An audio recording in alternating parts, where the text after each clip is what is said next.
Je vous invite à lire dans la parole du Seigneur, dans l'épître de Jean, la première, et nous allons lire au chapitre 5, les 5 premiers versets.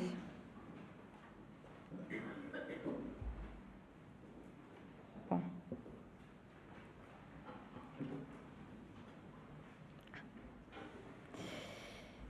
1 Jean 5, les versets 1 à 5.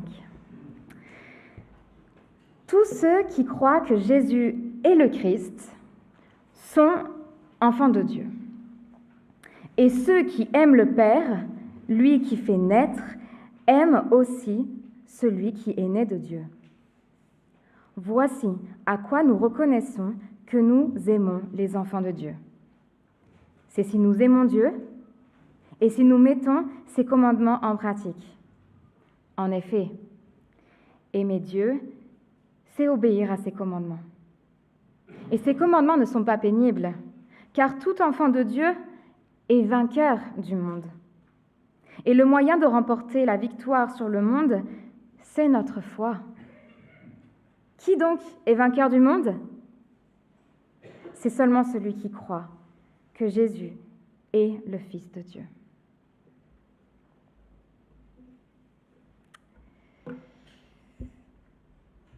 Nous nous trouvons presque à la fin de la première lettre de Jean. Le texte que nous venons de lire se trouve au cœur de l'appel final adressé à la communauté. Jean résume, en quelque sorte, ce qu'il a développé dans sa lettre. Il a écrit à des chrétiens éprouvés, des chrétiens en difficulté, à cause d'enseignements contraires à celui des apôtres, à celui qu'ils ont reçu. Les chrétiens ne savent plus penser, quoi croire. Ils sont un peu perdus sur leur chemin de foi. Alors, tout au long de sa lettre, Jean va, en quelque sorte, évaluer ces chrétiens, ceux qui se disent chrétiens et qui apportent un faux enseignement. Il va évaluer ces chrétiens-là à l'aide de 3 critères, on pourrait dire 3 critères d'authenticité de la foi, 3 tests appliqués à ceux qui se disent disciples de Jésus-Christ. Ces 3 critères sont la foi, l'amour et l'obéissance. Et ce passage que nous venons de lire est un argumentaire très condensé qui combine ces 3 critères. On voit que Jean, qu'est-ce qu'il fait? Oui, il parle de la foi au début et à la fin de ce passage. Il parle de l'amour dans la première partie, la première moitié, et de l'obéissance dans la seconde. Alors, avant de nous lancer dans cet argumentaire, voir un petit peu ce que Jean essaie de dire, je veux juste préciser ici quelque chose d'important. C'est que ces 3 critères ne sont pas les moyens pour être sauvés.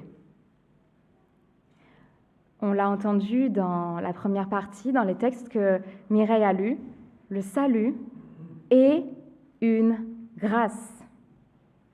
Il est offert par Dieu. Il n'y a rien que nous puissions faire pour l'obtenir.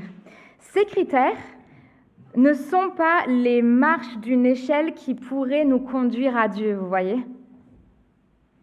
La foi, l'amour et l'obéissance sont en fait plutôt des panneaux d'indication, vous savez, comme si on était sur une route et qu'on nous dit c'est là le chemin. C'est comme des balises qui sont sur le chemin de celui qui est déjà en marche, de celui qui est déjà disciple, de celui qui est déjà à la suite du Christ, pour lui permettre de vérifier qu'il est sur le bon chemin et aussi pour continuer de marcher.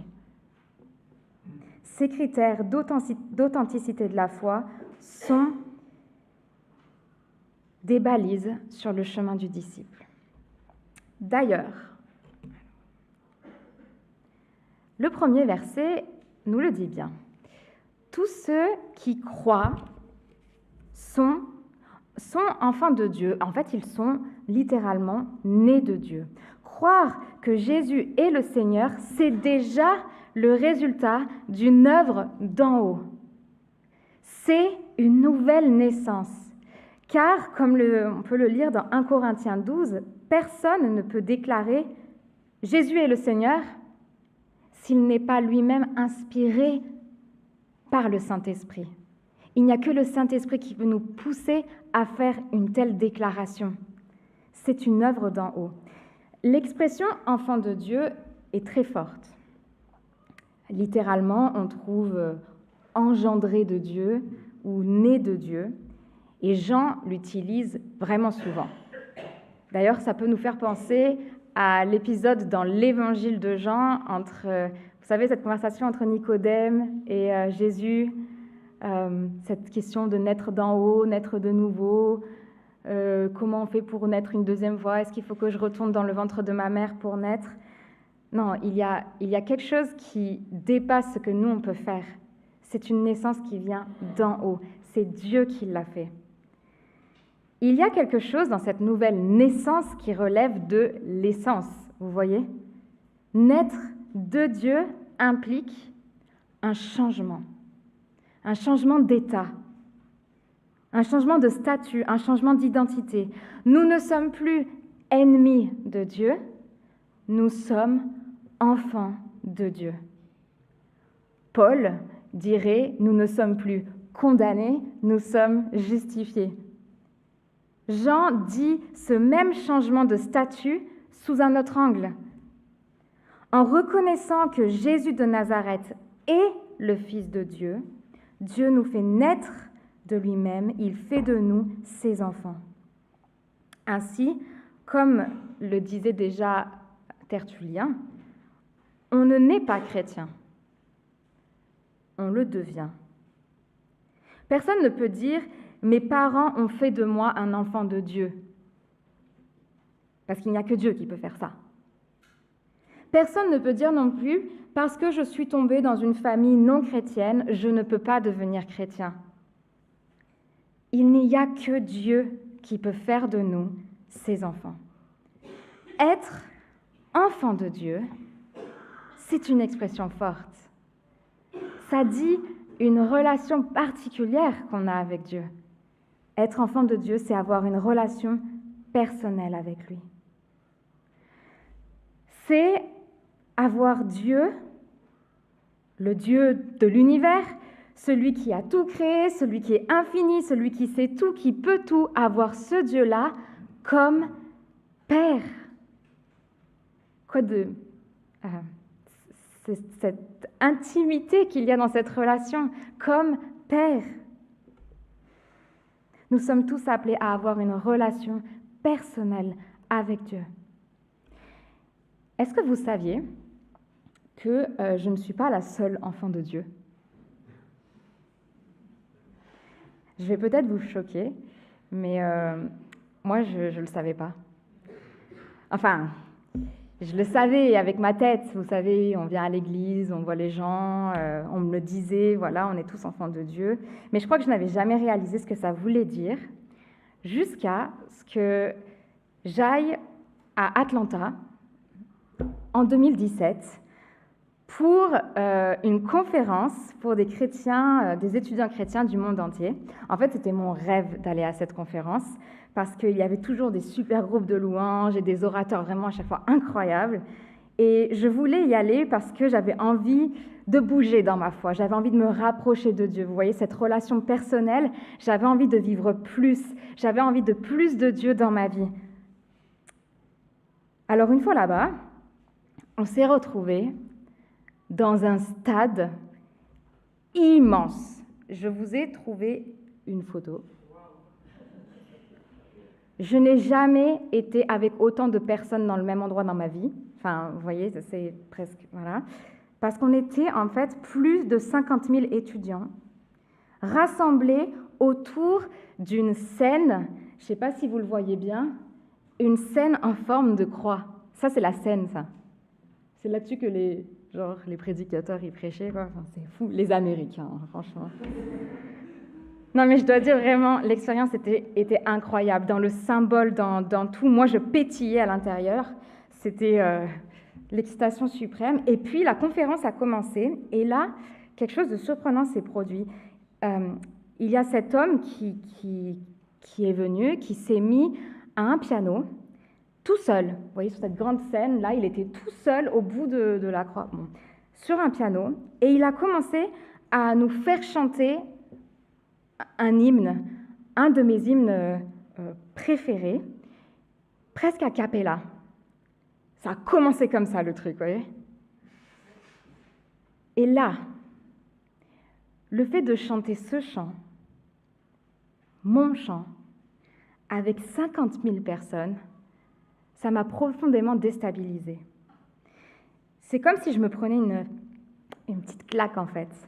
Mon Jésus n'est pas que mon Jésus. Mon Dieu n'est pas que mon Dieu. Mon Père n'est pas que mon Père. Il est notre Père. Nous prions notre Père. Cette expérience a été une révélation pour moi. Je ne suis pas fille unique. Et alors, j'ai commencé à être jalouse. Vous savez, un petit peu comme quand mon petit frère est né et que je ne suis plus restée la préférée de mes parents. Je me rappelle que bien plus tard, mes parents m'ont expliqué que quand mon frère est né, ils n'ont pas repris l'amour qu'ils avaient pour moi pour le partager en deux entre mon frère et moi. Non, ils n'ont pas fait ça. Ils ne m'ont pas moins aimée pour aimer mon frère. Quand mon frère est né, leur amour a doublé. Quand j'ai vu ces 50 000 personnes dans ce stade, j'ai goûté d'une manière autre à l'amour de Dieu pour ses enfants. Quand nous regardons à la famille de Dieu, sommes-nous jaloux? Réagissons-nous comme des enfants pourri gâtés? Ou réalisons-nous que la famille de Dieu, mes frères et mes sœurs, disent combien l'amour de Dieu est grand? L'amour de Dieu est l'origine de ma nouvelle naissance. Elle est aussi l'origine de cette famille immense. Avoir une relation personnelle avec Dieu n'implique donc pas d'être enfant unique. Mais quand même, avoir une famille spirituelle n'implique pas, vous voyez, de ne plus avoir cette relation personnelle avec Dieu. Alors, nous pouvons nous demander comment répondre à l'amour de Dieu? Comment répondre à cet amour immense qui nous a fait passer de la mort à la vie, qui a fait naître cette grande famille? Comment aimer Dieu? Alors, premièrement, si je veux aimer Dieu, je suis appelée à aimer tous ceux qui naissent de lui. Être enfant de Dieu, c'est aimer et être aimé de tous ceux qui sont enfants de Dieu. Être enfant de Dieu implique forcément de faire partie de la famille de Dieu. Un chrétien sans Église, ça n'existe pas. Mon prof de dogmatique disait qu'un chrétien sans Église, c'est un ovni, un objet biblique non identifié. Ça n'existe pas. Le verset 2 imbrique l'amour pour Dieu et celui pour ses enfants. Aimer Dieu, c'est aimer ses enfants. Aimer le parent, c'est aimer les enfants. Et deuxièmement, si je veux aimer Dieu, je suis appelée à mettre en pratique ses commandements. Aimer Dieu, c'est lui obéir. Et d'ailleurs, aimer les enfants de Dieu, c'est obéir à Dieu. Vous voyez comment tout est imbriqué. Un jour, j'ai entendu un prédicateur donner l'image vous savez, des langages de l'amour. Vous connaissez les langages de l'amour? C'est des trucs qui peuvent aider dans les relations. En gros, ça dit juste qu'on a tous une manière d'exprimer ou de recevoir l'amour, et qui n'est pas forcément la même. On a un langage. Il y en a, ce sera peut-être les temps de qualité, d'autres, ce sera des paroles valorisantes, d'autres, ce sera je ne sais quoi. Eh bien, ce prédicateur disait, vous voulez connaître le langage de l'amour de Dieu? Le langage de l'amour de Dieu, si vous voulez lui dire que vous l'aimez, c'est l'obéissance. Le langage de l'amour de Dieu, c'est d'écouter ce qu'il dit et de le faire. Si vous aimez Dieu, alors écoutez-le et faites ce qu'il dit. Ce n'est pas pour rien qu'on appelle la Bible la parole de Dieu. Dans cette parole, Dieu nous révèle ce qu'il aime et ce qu'il n'aime pas, ce qui est bien et ce qui est mal. Pour un non-croyant, parler de commandement ou d'obéissance à Dieu peut être perçu comme une menace à sa propre liberté. Et peut-être que vous-même, vous vous sentez gêné par cette autorité imposée par Dieu. Mais de quoi parlons-nous vraiment là? Les commandements de Dieu sont ceux qui nous permettent de vivre la vie pour laquelle nous avons été créés. Psaume 119, « J'aime tes commandements, plus que l'or le plus fin. Toutes tes exigences, je les trouve parfaites, justes, parfaitement justes. Je déteste toutes les pratiques mensongères. Les ordres que tu as donnés sont admirables. C'est pourquoi je m'applique à les suivre. » Le psalmiste aime tellement Dieu qu'il savoure chacune de ses paroles. Il n'en perd pas une miette. D'ailleurs, la suite du texte nous le dit, de notre texte nous le dit. Ces commandements ne sont pas pénibles. Ce que Dieu nous demande de faire n'est pas un fardeau, ce n'est pas une charge. Au contraire, le meilleur moyen de vivre heureux, la chose la plus intelligente à faire dans ce monde, c'est bien d'écouter celui qui nous a créés. Et encore plus, je dirais, celui qui nous a donné cette nouvelle vie. Être enfant de Dieu, c'est écouter et obéir au Père. Pas parce que Dieu est un Père autoritaire, mais parce qu'il est un bon Père. Parce que ce qu'il dit est bon pour moi, pour nous. Dieu sait mieux que moi-même ce qui est bon pour moi. Alors, pour être tout à fait honnête, ce n'est peut-être pas évident tout le temps d'obéir à Dieu. Ce n'est pas évident de faire la volonté de Dieu. Ce n'est pas évident même d'aimer Dieu tout le temps. Ce n'est pas évident d'aimer ses enfants, tous ses enfants. Pourquoi? Bien que l'Église ne soit pas du monde, nous sommes dans le monde. Bien que la famille de Dieu ne soit pas du monde, elle est dans le monde. Quand Jean parle du monde, il parle du lieu où Dieu est exclu, où il n'est pas reconnu dans son autorité. Comme le disait un de mes professeurs, le monde, c'est le système anti-Dieu qui vend une fausse espérance. Alors comment obéir à Dieu dans un monde opposé à Dieu? Comment vaincre le monde? Comment triompher sur le mal? Le texte dit que ceux qui sont enfants de Dieu sont vainqueurs du monde. Nous sommes déjà vainqueurs du monde, car nous appartenons à Dieu. Et c'est ce que nous avons fêté la semaine dernière. Parce que Jésus est mort et ressuscité pour nous, nous ne sommes plus esclaves du péché. Nous avons été délivrés de la domination des ténèbres pour avoir une place dans le royaume de Dieu.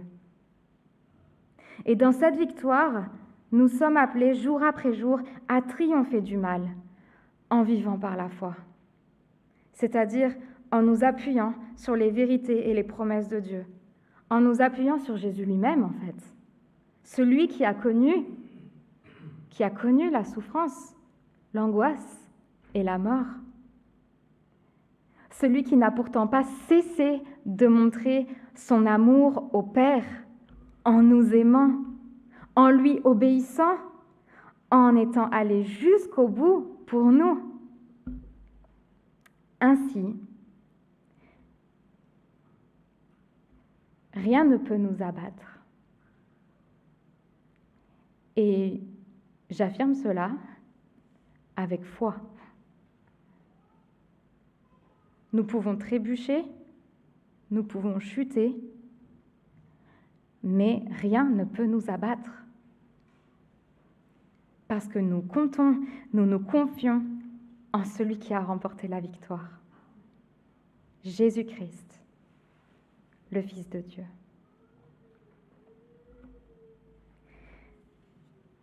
Chers amis, je crois que nous sommes tous porteurs de handicap spirituel. Nous sommes tous déficients. Il n'est pas toujours évident de tenir le cap dans ce voyage à la suite du Christ. Alors de la même manière que Jésus avait demandé à cet aveugle « Que veux-tu que je fasse pour toi ?» Notre Père qui nous aime tant et en qui nous avons tout, nous demande « De quoi as-tu besoin ?» La foi, l'amour, l'obéissance.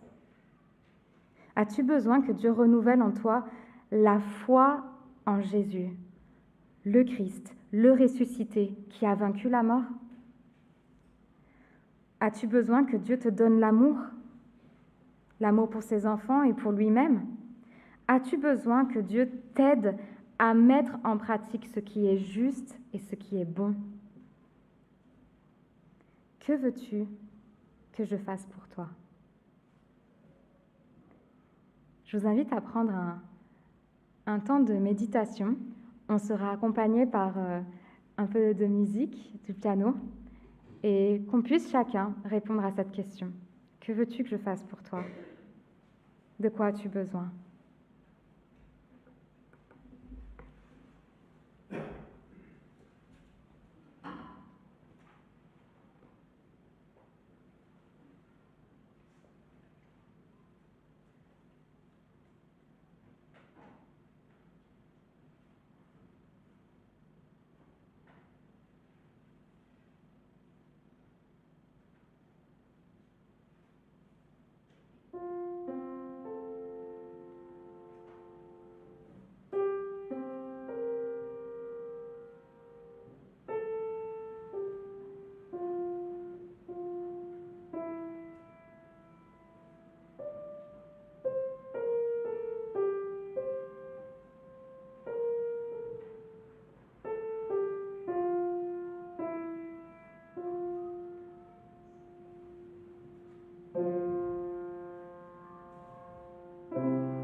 Notre Dieu, notre Père, accorde-nous une abondance de paix, nous t'en supplions.